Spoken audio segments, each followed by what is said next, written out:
Hello സുഹൃത്തുക്കളെ, നിങ്ങൾക്ക് എല്ലാവർക്കും എൻ്റെ യൂട്യൂബ് ചാനലിലേക്ക് സ്വാഗതം. നിങ്ങളെല്ലാവരും സന്തോഷമായിരിക്കുന്നു എന്ന് ഞാൻ വിശ്വസിക്കുകയാണ്. ആദ്യമായിട്ട് ഗ്ലോബൽ മാർക്കറ്റ്സിൻ്റെ അവസ്ഥ എന്താണെന്ന് നോക്കാം. ഓക്കെ, ഇപ്പോൾ ഗ്ലോബൽ മാർക്കറ്റ്സ് ഒരുവിധം എല്ലാം പോസിറ്റീവ് സെൻറ്റിമെൻറ്റിലാണ് നിൽക്കുന്നത്. ഓക്കെ, നാസ്ഡാക്ക് അമേരിക്കൻ മാർക്കറ്റായ നാസ്ഡാക്ക് 1.29% പോസിറ്റീവിലാണ്. ഡോ ജോൺസും 0.34% പോസിറ്റീവാണ്. S&P 500 1.03% പോസിറ്റീവിലാണ്. നിക്കി മാർക്കറ്റ്, ജപ്പാൻ്റെ നിക്കി മാർക്കറ്റും 0.74% പോസിറ്റീവിലാണ്. ഫഡ്സ് ഒരു ഫ്ലാറ്റാണ്, 0.03% പോസിറ്റീവിലാണ്. ഡാക്സും CAC 40 ഒരു ഫ്ലാറ്റ് എന്ന ചെറിയൊരു നെഗറ്റീവ് ബയാസ് ഉണ്ടെന്ന് മാത്രം. ഡാക്സ് 0.03% ലോസിലാണ്. CAC 40 0.13% ലോസിലാണ്. ഓൾമോസ്റ്റ് ഫ്ലാറ്റ് ഗ്ലോബൽ മാർക്കറ്റ്സ് മൊത്തമായിട്ട് നോക്കുകയാണെങ്കിൽ ഒരു പോസിറ്റീവ് സെൻറ്റിമെൻറ്റിലാണ് നിൽക്കുന്നത്. ഓക്കെ, പിന്നെ കമ്മോഡിറ്റി മാർക്കറ്റിൽ ചെറിയൊരു പ്രോഫിറ്റ് ബുക്കിംഗ് കാണുന്നുണ്ട്. ക്രൂഡ് ഓയിൽ 2.5% ഫോളോ ആയിട്ടുണ്ട്. നാച്ചുറൽ ഗ്യാസ് 0.39% ഫോളോ ആയിട്ടുണ്ട്. ഗോൾഡും ഒരു 0.80% ഫോളോ ആയിട്ടുണ്ട്. സിൽവർ പോസിറ്റീവാണ്, 0.40% പോസിറ്റീവിലാണ്. അലുമിനിയം ഫോളോ ആയിട്ടുണ്ട്, 0.86% ഫോളോ ആയിട്ടുണ്ട്. സിങ്ക് 0.19% പോസിറ്റീവിലാണ്. കോപ്പറും നെഗറ്റീവിലാണ്, 0.19% ഫോളിലാണ്. അപ്പോൾ കമ്മോഡിറ്റി മാർക്കറ്റിൽ ചെറിയ പ്രോഫിറ്റ് ബുക്കിംഗ് ഉണ്ടെങ്കിലും അത് നോക്കേണ്ട ആവശ്യമില്ല. നമുക്ക് ഓവറോൾ മാർക്കറ്റ് സെൻറ്റിമെൻറ്റ്സ് ബുള്ളിഷാണ്. നിഫ്റ്റി നിങ്ങൾക്കറിയാം ഓൾ ടൈം ഹൈ കട്ട് ചെയ്ത് നിൽക്കുകയാണ്. നിഫ്റ്റിയും ബുള്ളിഷസ് തന്നെയായിട്ട് നിൽക്കുകയാണ്. ഓക്കെ, അതാണ് ഗ്ലോബൽ മാർക്കറ്റ്സിൻ്റെ അവസ്ഥ. നമ്മൾ കഴിഞ്ഞ ആഴ്ച ഒരു വീഡിയോ ചെയ്തിട്ടുണ്ടായിരുന്നു, SK മ്യൂച്വൽ ഫണ്ട് എന്ന് പറഞ്ഞിട്ട്. അതായത് സിനോജ് കൂത്തൂർ SK മ്യൂച്വൽ ഫണ്ടിനെ കുറിച്ച് പറഞ്ഞിട്ടുണ്ടായിരുന്നു. അപ്പോൾ ആ മ്യൂച്വൽ ഫണ്ടിനെ കുറിച്ച് പറഞ്ഞു. കുറേ ആളുകൾ നമ്മൾ സമീപിച്ചു, കുറേ ആളുകൾ നമ്മുടെ പ്ലാൻ എടുത്തിട്ടുണ്ട്. എല്ലാവരും പ്രോഫിറ്റിലെ തന്നെ റണ്ണിങ് ആണ്. ഓക്കെ, അപ്പോൾ നമ്മൾ കൃത്യമായിട്ട് പറഞ്ഞിട്ടുണ്ടായിരുന്നു 21 സെക്ടറുകളിൽ നിന്നാണ് 21 സ്റ്റോക്കുകൾ അക്യുമുലേഷൻ ചെയ്തതെന്ന്. അതിൻ്റെ ഗുണം കൃത്യമായിട്ട് കിട്ടിക്കഴിഞ്ഞു. അതിൻ്റെ വലിയൊരു ഉദാഹരണം ഞാൻ പറഞ്ഞുതരാം. നമ്മൾ നിഫ്റ്റി നോക്കുകയാണെങ്കിൽ കഴിഞ്ഞ 29-ാം തീയതി, അതായത് ജൂലൈ മാസത്തെ 29-ാം തീയതി മുതലാണ് ഞാൻ ഓരോ സ്റ്റോക്കുകളായിട്ട് ഓരോ ദിവസങ്ങളിൽ 1-2 സ്റ്റോക്കുകൾ വെച്ച് അക്യുമുലേഷൻ നടത്തി പോകുന്നത്. അപ്പോൾ കഴിഞ്ഞ 29-ാം തീയതി ജൂലൈയിൽ നിഫ്റ്റി ഒരു 24,800 25,000 ആ റേഞ്ചിലാണ് അന്നത്തെ ദിവസം ട്രേഡ് ചെയ്തത്. 29-ാം തീയതി ജൂലൈയിൽ 24,800 അല്ലെങ്കിൽ 25,000 ആ റേഞ്ചിലാണ് ആ ക്യാൻഡിലിൻ്റെ ലോയും ഹൈയും നിൽക്കുന്നത്. അങ്ങനെ 24,800 25,000 നിന്ന് പറഞ്ഞ നിഫ്റ്റി ഇപ്പോൾ ഇന്നലെ ക്ലോസ് ചെയ്തത് നോക്കുമ്പോൾ 25,235 ക്ലോസ് ചെയ്തത്.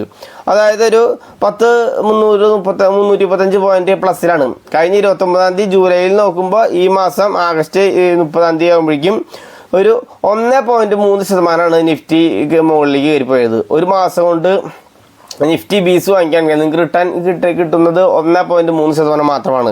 ഇനി ബാങ്ക് നിഫ്റ്റി സമാനമായ രീതിയിൽ ഞാൻ നോക്കി. അപ്പോൾ ബാങ്ക് നിഫ്റ്റി ഞാൻ നോക്കുമ്പോൾ കഴിഞ്ഞ 29-ാം തീയതി 51,200 മുതൽ 52,000 ആ പ്രൈസ് സോണിലാണ് അന്നത്തെ 29-ാം തീയതിയുടെ ക്യാൻഡലിൻ്റെ ലോയും ഹൈയും ക്രിയേറ്റ് ചെയ്തേക്കുന്നത്. 51,200 52,000 അതിൻ്റെ ഇടയിലാണ് ക്രിയേറ്റ് ചെയ്തിട്ടുണ്ടായിരുന്നത്. അങ്ങനെ നോക്കുമ്പോൾ ഇപ്പോൾ നിൽക്കുന്നത് 51,300 സംതിങ്ങിലാണ് നിൽക്കുന്നത്. അപ്പോൾ ഞാൻ നോക്കുകയാണെങ്കിൽ ബാങ്ക് നിഫ്റ്റി ശരിക്കും നെഗറ്റീവ് റിട്ടേണാണ് കിട്ടിയത്. അതായത് നിഫ്റ്റി ബീസ് എടുത്ത ഒരാൾക്ക് 1.3% കിട്ടിയിട്ടുണ്ടാവും, പ്രോഫിറ്റ് കിട്ടിയിട്ടുണ്ടാവും ഒരു മാസം കൊണ്ട്. ബാങ്ക് നിഫ്റ്റിയുടെ ഇത് നോക്കുകയാണെങ്കിൽ, പെർഫോമൻസ് നോക്കുകയാണെങ്കിൽ നെഗറ്റീവ് റിട്ടേൺ ആണ്. ഒരു 100 പോയിന്റ് 150 പോയിന്റ് നെഗറ്റീവ് റിട്ടേൺ ആണ് കിട്ടിയത് അപ്പോൾ ഒരു മാസം കൊണ്ട്. ഓക്കെ, അങ്ങനെ നിൽക്കുന്ന സമയത്ത് നമ്മുടെ മ്യൂച്വൽ ഫണ്ട് ഞാൻ കഴിഞ്ഞ ആഴ്ച വീഡിയോ ചെയ്തിട്ടുണ്ടായിരുന്നു. നമ്മൾ ഒരു മാസമായിട്ടുള്ള തുടങ്ങിയിട്ട് ജൂലൈ 29-ാം തീയതി തുടങ്ങിയതാണ്. ഇപ്പോൾ ഇന്ന് 30-ാം തീയതി കറക്റ്റ് ഒരു മാസമായി. ഈ ഒരു മാസം കൊണ്ട് നമുക്ക് 4.5% അടുപ്പിച്ച് പ്രോഫിറ്റ് കിട്ടിയിട്ടുണ്ട്. അത് നിഫ്റ്റി 1.3% തന്നു. ബാങ്ക് നിഫ്റ്റി നെഗറ്റീവ് റിട്ടേൺ എന്ന സമയത്ത് നമുക്ക് നമ്മുടെ SK മ്യൂച്വൽ ഫണ്ട്, സിനോജ് കൂത്തൂരിൻ്റെ മ്യൂച്വൽ ഫണ്ട് 4.3% 2-3% കൃത്യമായിട്ട് പറയുകയാണെങ്കിൽ ഞാൻ സ്ക്രീൻഷോട്ട് മുകളിൽ എഴുതി കാണിക്കാം. കഴിഞ്ഞ ആഴ്ച വീഡിയോ ചെയ്തിട്ടുണ്ടായിരുന്നപ്പോൾ 4% അടുപ്പിച്ചായിരുന്നു. ഈ ആഴ്ച കുറച്ചുകൂടി കയറി 4.23% പ്രോഫിറ്റ് റണ്ണിംഗ് ആണ്. അതാണ് നമ്മുടെ മ്യൂച്വൽ ഫണ്ടിൻ്റെ പ്രത്യേകത. നമ്മൾ വൃത്തിയായിട്ടും പറഞ്ഞു, അതായത് നിഫ്റ്റി അല്ലെങ്കിൽ ബാങ്ക് നിഫ്റ്റി പോലത്തെ ഇൻഡെക്സിലല്ല, നമ്മൾ 21 സെക്ടറുകളിൽ നിന്ന് 21 സ്റ്റോക്കുകളാണ് അക്യുമുലേഷൻ ചെയ്തേക്കുന്നത്. അപ്പോൾ കയറ്റിറക്കങ്ങൾ നമ്മളധികം ബാധിക്കില്ല. അതാണ് അതിൻ്റെ പ്രത്യേകത. നമ്മൾ 21 സെക്ടർ കൃത്യമായിട്ട് വായിച്ചിട്ടുണ്ടായിരുന്നു. ഒന്നുകൂടി വേണമെങ്കിൽ കഴിഞ്ഞ ആഴ്ച വീഡിയോ കാണാത്ത എല്ലാവരുണ്ടെങ്കിൽ അവർക്ക് വേണ്ടി ഒന്നുകൂടി ഞാൻ ഇത് പറയാവുന്നതാണ്. ഓക്കെ, ആദ്യമായിട്ട് പവർ ജനറേഷനിൽ നിന്ന് സ്റ്റോക്ക് ഉണ്ട്. പിന്നെ bank, iron and steel, cement, oil and gas, consumer finance, pharma, wire and cable, textile, pipe segment, fertilisers and agro chemicals, real estate, auto parts, IT service and consulting, paper products, insurance segment, jewellery and watches, tyre segment, broking business, construction and engineering, apparel and accessories.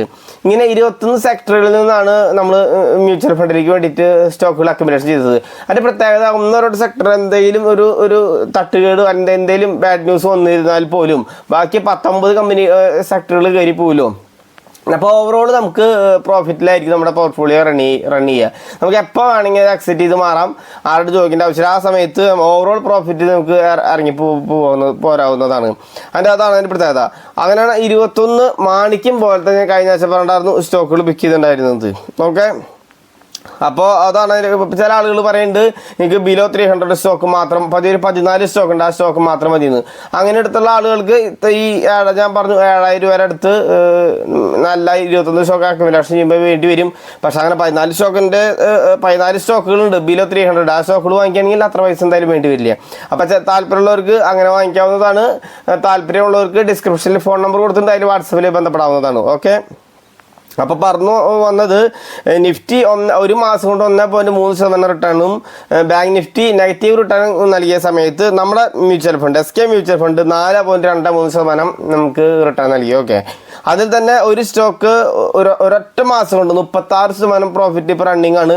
പിന്നെ ഒരു stock 26% profit, ഒരു stock 20% profit, പിന്നെ 8% വെച്ച് 2 stock, പിന്നെ 7.5%, 6.5% 2 stock, 4.5%, അങ്ങനെയൊക്കെ ആയിട്ട് പോയിക്കൊണ്ടിരിക്കുന്നത്. ഒരു 5%-അടുത്തൊരു ഒരു സ്റ്റോക്കിൽ നെഗറ്റീവ് റിട്ടേൺ ഉണ്ട്.